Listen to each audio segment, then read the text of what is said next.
इनमें एक ऐसी बात है जो नदियों के बारे में हमारी पूरी सोच को बदल सकती है। अच्छा। हम हमेशा सोचते हैं कि नदी का मकसद होता है सागर में मिलना, है ना? हाँ, ज्यादातर तो यही होता है। लेकिन क्या हो अगर कुछ नदियां अपना सफर शुरू तो करें पर मंजिल तक पहुंचने से पहले ही कहीं खो जाएं? मतलब बीच में गायब हो जाए? हाँ, ये नोट्स राजस्थान की ऐसी ही अंतः प्रवाह नदियों की कहानी बताते हैं जो समुद्र तक नहीं पहुंचती। तो सवाल ये है कि क्या ये नदियां अधूरी हैं या इनकी कहानी कुछ और ही है? चलिए इन पन्नों में इसका जवाब ढूंढते हैं। ये सवाल ही इन नदियों की खासियत को सामने लाता है। अंतः प्रवाह का मतलब ही है अंदर की ओर बहना। ये एक क्लोज्ड सिस्टम है। Close system. हाँ, ये नदियां किसी बाहरी सागर में मिलने के बजाय देश के भीतर ही किसी झील में मिल जाती हैं या रेगिस्तान की रेत में समा जाती हैं।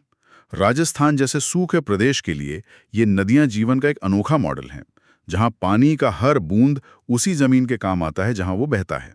तो चलिए इन नोट्स में जो सबसे बड़ी और शायद सबसे रहस्यमयी नदी है उससे शुरू करते हैं, घग्गर। हाँ, घग्गर। इसका स्केल तो कमाल का है। ये हिमाचल में शिमला के पास शिवालिक की पहाड़ियों से निकलती है, पंजाब हरियाणा होते हुए राजस्थान आती है और फिर पाकिस्तान तक चली जाती है। जी। पर यहाँ इसके जो उपनाम दिए हैं वो अपने आप में एक कहानी है। प्राचीन सरस्वती, मृत नदी, नट नदी और राजस्थान का शोक। इतने विरोधाभासी नाम क्यों? एक ही नदी सरस्वती भी है और शोक भी। यही तो इसका फैसिनेटिंग पहलू है। प्राचीन सरस्वती इसका वो वैविक रूप है जब ये एक विशाल जीवन देने वाली नदी थी। अच्छा। लेकिन आज इसका बहाव लगभग खत्म हो चुका है, इसलिए लोग इसे मृत नदी या नट नदी कहते हैं। और शोक? और शोक इसलिए क्योंकि जब कभी सालों बाद इसमें बाढ़ आती है तो इसके सूखे रास्ते में बसे गांवों में भारी तबाही मचाती है। मतलब ये एक ही नदी के 3 अलग-अलग कालखंडों को दिखाते हैं, गौरवशाली अतीत, सूखा वर्तमान और विनाशकारी भविष्य। बिल्कुल। वाह। और इन नोट्स में एक दिलचस्प तथ्य पर मेरी नजर पड़ी। ये राजस्थान में उत्तर दिशा से घुसने वाली अकेली नदी है। जी हाँ। ये हनुमानगढ़ के पास तलवाड़ा गांव से एंट्री करती है। मतलब इसका रास्ता भी सबसे अलग है। बिल्कुल। और जैसे ये राजस्थान में आती है, इसके नाम और रूप बदल जाते हैं। हनुमानगढ़ में इसके चौड़े सूखे पाट को लोग नाली कहते हैं। नाली। हाँ, सोचिए, एक विशाल नदी का स्थानीय नाम नाली पड़ गया है। और जब कभी इसमें इतना पानी आ जाए कि ये सीमा पार कर पाकिस्तान चली जाए तो वहां इसका नाम हाकरा हो जाता है। हाखरा। एक ही नदी, कितने नाम, कितनी पहचान। जी। लेकिन जो बात मुझे सबसे ज्यादा हैरान कर रही है वो है इसका ऐतिहासिक कनेक्शन। नोट्स में साफ साफ नक्शे पर दिखाया गया है कि कालीबंगा और रंग महल जैसी महान सभ्यताएं इसी के किनारे बसी थीं। हाँ, ये बहुत महत्वपूर्ण है। आज हम इसे मृत नदी कह रहे हैं, लेकिन हजारों साल पहले तो ये किसी की दुनिया का केंद्र थी। और यही बात इन नदियों को इतना जरूरी बना देती है। ये सिर्फ भूगोल नहीं, ये इतिहास और क्लाइमेट चेंज की जीती जागती कहानी है। क्लाइमेट चेंज कैसे? कालीबंगा जैसी पूरी शहरी सभ्यता का इसके किनारे बसना ये बताता है कि ये नदी सिर्फ बहती नहीं थी, ये जीवन का आधार थी। आज इसका सूखा हुआ होना एक तरह से हजारों साल पहले हुए किसी बड़े जलवायु परिवर्तन का सबूत है जो हमारे सामने रेत में दबा हुआ है। तो घग्गर एक तरह की बाहरी नदी है जो हिमालय से आती है और अपना सफर राजस्थान में खत्म करती है। सही कहा।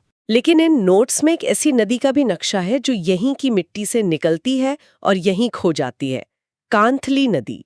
इसकी कहानी तो पूरी तरह से राजस्थानी लगती है। सही पकड़ा आपने। कांतली नदी पूर्णतः राजस्थान में बहने वाली सबसे लंबी अंतःप्रवाह नदी है। अच्छा। लगभग 100 किलोमीटर का इसका सफर सीकर की खंडेला पहाड़ियों से शुरू होता है और झुंझुनू के पास रेत में खत्म हो जाता है। ये झुंझुनू शहर को लगभग 2 हिस्सों में बांटती है। इसकी अपनी एक अलग पहचान है, एक अलग इकोसिस्टम है। और इसका अपना एक अलग इतिहास भी है। यहाँ लिखा है कि इसके किनारे गणेश्वर और सुनारी जैसी सभ्यताएं थीं। जी, गणेश्वर सभ्यता। गणेश्वर, जिसे ताम्रयुगीन सभ्यताओं की जननी कहते हैं, वो इसी छोटी सी नदी के किनारे थी। ये कैसे मुमकिन है कि इतनी बड़ी सभ्यता एक ऐसी नदी पर निर्भर थी जो आज मुश्किल से कुछ महीनों के लिए बहती है? ये दिखाता है कि उस समय इस नदी का प्रवाह कितना शक्तिशाली रहा होगा। गणेश्वर से तांबा हड़प्पा तक जाता था। मतलब ये एक महत्वपूर्ण व्यापार मार्ग था और ये नदी उस मार्ग की जीवन रेखा थी। वाह। और तो और इस नदी के बहाव क्षेत्र का एक अपना नाम भी है, तोरावाटी। ये सिर्फ एक भौगोलिक क्षेत्र नहीं, एक सांस्कृतिक पहचान है। जो इस नदी ने बनाई है। ये दिखाता है कि एक नदी सिर्फ पानी नहीं बल्कि संस्कृति और पहचान भी बहाकर ले चलती है। तो एक तरफ घग्गर है जो राज्यों की सीमाएं लांघती है, और दूसरी तरफ कांतली जो अपने ही इलाके की रानी है। ये दिखाता है कि हर नदी का अपना एक अलग चरित्र होता है। बिल्कुल। इन नोट्स में सबसे छोटी नदी का भी जिक्र है, जो सिर्फ 17 किलोमीटर की है। उसकी क्या कहानी है? हाँ, अब आते हैं इन नदियों की सबसे छोटी और शायद सबसे चंचल सदस्य पर, काकनी नदी। इसे मसूरदी नदी भी कहते हैं। कांकनी या मसूरदी? जी, ये जैसलमेर के पास कोटरी गांव से निकलती है और सिर्फ 17 किलोमीटर बाद मीठा खाड़ी में गुम हो जाती है। 1 मिनट, ये नदी सिर्फ 17 किलोमीटर लंबी है और नोट्स कहते हैं कि ये राजस्थान में सबसे ज्यादा मार्ग बदलने वाली नदी है। हाँ, है ना अजीब बात। मतलब अपने 17 किलोमीटर के छोटे से जीवन में भी ये स्थिर नहीं रह पाती, और फिर भी ये रेगिस्तान के बीच में एक मीठे पानी की बूझ झील बना देती है। ये तो जादू जैसा लगता है। ये मरुस्थलीय इकोसिस्टम का सबसे सुंदर उदाहरण है। यहाँ नदियां लंबी दूरी तय नहीं कर सकती, लेकिन अपने छोटे से सफर में भी वो जीवन का एक नकली स्थान बना देती हैं। ये बुझ झील उसी का प्रतीक है। सही बात है।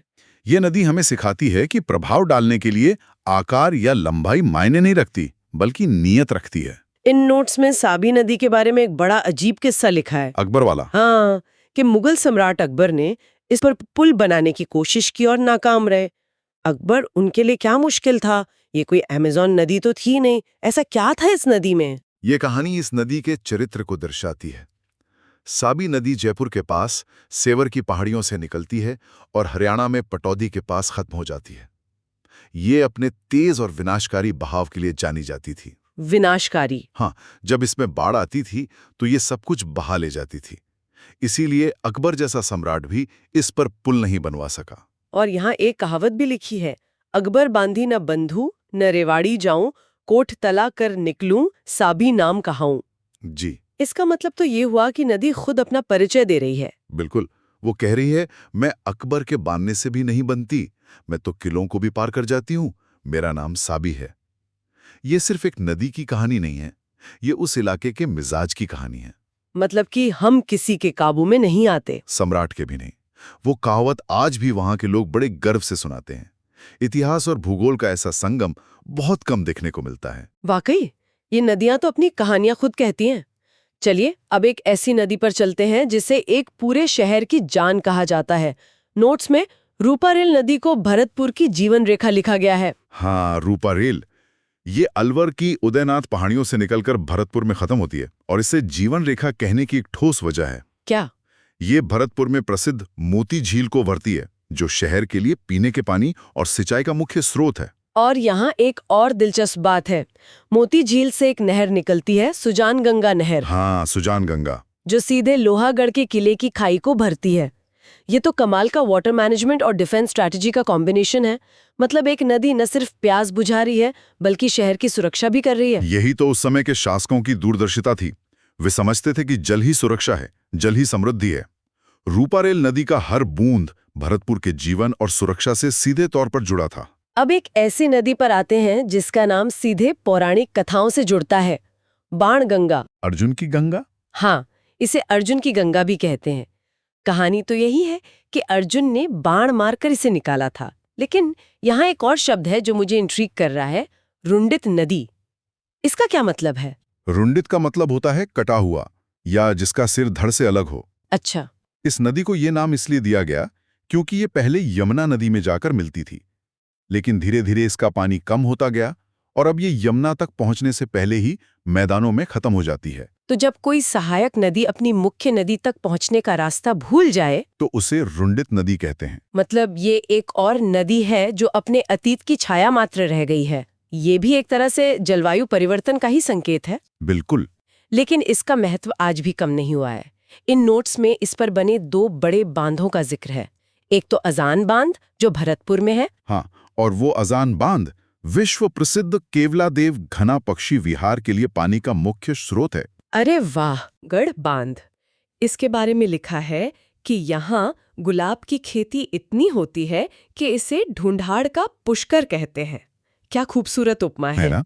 एक नदी जो पौराणिक कथाओं से शुरू होकर इतिहास से गुजरकर आज पक्षियों और फूलों को जीवन दे रही है। बिल्कुल, ये दिखाता है कि कैसे एक नदी सिर्फ पानी का स्रोत नहीं होती, वो आस्था, इतिहास, पारिस्थितिकी और अर्थव्यवस्था सबको एक साथ सींचती है। इन बड़ी नदियों के अलावा नोट्स के आखिर में कुछ छोटी नदियों का भी जिक्र है, जो एक बहुत ही अनोखा इकोसिस्टम बनाती हैं। सांबर झील वाला। हाँ, सांबर झील के बारे में हम सब जानते हैं, लेकिन ये नहीं पता था कि उसे भी यही अंतः प्रवाह नदियां जिंदा रखती हैं। हाँ, ये अपने आप में एक अनोखा मॉडल है।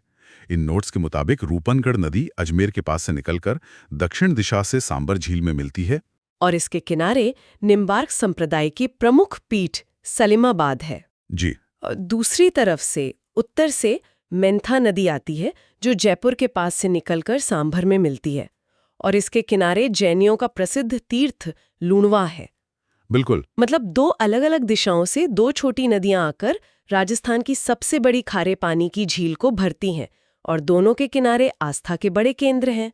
ये तो कमाल का संतुलन है। यही प्रकृति का डिजाइन है। इसके अलावा दो और छोटी नदियों की कहानियां भी हैं, जो इंसान के हस्तक्षेप को दिखाती हैं। अच्छा। एक है कुकुंद नदी। ये छोटी है, पर 1897 में भरतपुर के महाराजा ने इसका पानी रोककर बरेठा बांध और उसके किनारे बंद बारेठा अभयारण्य बना दिया। सोचिए, एक छोटी सी नदी एक पूरे वाइल्ड लाइफ सेंचुरी की जीवन रेखा बन गई। और दूसरी कहानी आज के जमाने की है, जयपुर की द्रव्यवती नदी, जो एक तरह से नाला बन चुकी थी। हाँ, द्रव्यवती। नोट्स बताते हैं कि साबरमती रिवर फ्रंट की तर्ज पर इसे पुनर्जीवित किया गया है। ये एक उम्मीद की तरह है कि जो नदियां मृत हो चुकी हैं, उन्हें वापस जीवन दिया जा सकता है। ये शहरी जल प्रबंधन और नदी संरक्षण का एक महत्वपूर्ण उदाहरण है।